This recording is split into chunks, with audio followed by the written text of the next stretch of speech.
Welcome back to Don't Sweat the Small Stuff, and it's all small stuff. I'm your host, Lewis. Chapter 28. Seek first to understand.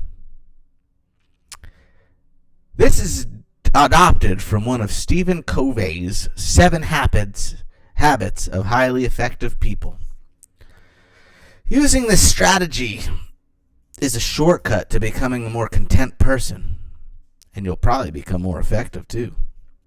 Essentially, seek first to understand implies that you become more interested in understanding others and less in having other people understand you.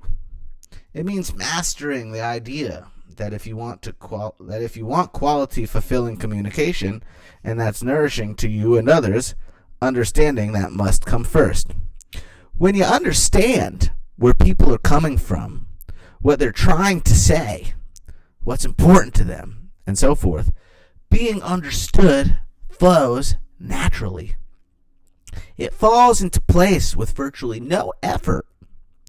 When you reverse this process, however, which is what most of us do most of the time, you're putting the cart before the horse. When you try to be understood before you understand, the effort you will exert will be felt by you and the person or people you are trying to reach.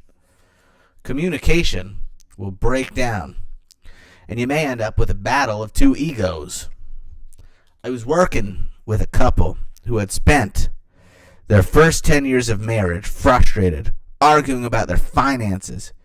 He couldn't understand why she wanted to save every penny they earned. She couldn't understand why he was a spendthrift. Any rationale on either position had been lost in their joint frustration. While many problems are more complex than this couple's, their solutions were relatively simple. Neither person felt understood. They needed to learn to stop interrupting each other and listen carefully. Rather than defending their own positions, they needed to seek first to understand. This is precisely what I got them to do. He learned that she was saving to avoid her parents' financial disasters. Essentially, she was frightened of being broke. She learned that he felt embarrassed that he wasn't able to take care of her as well as his father did his mother. Essentially, he wanted her to be proud of him. As each other learned to understand the other, their frustration with each other was replaced by compassion.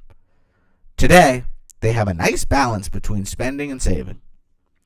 Seeking first to understand isn't about who's right or wrong.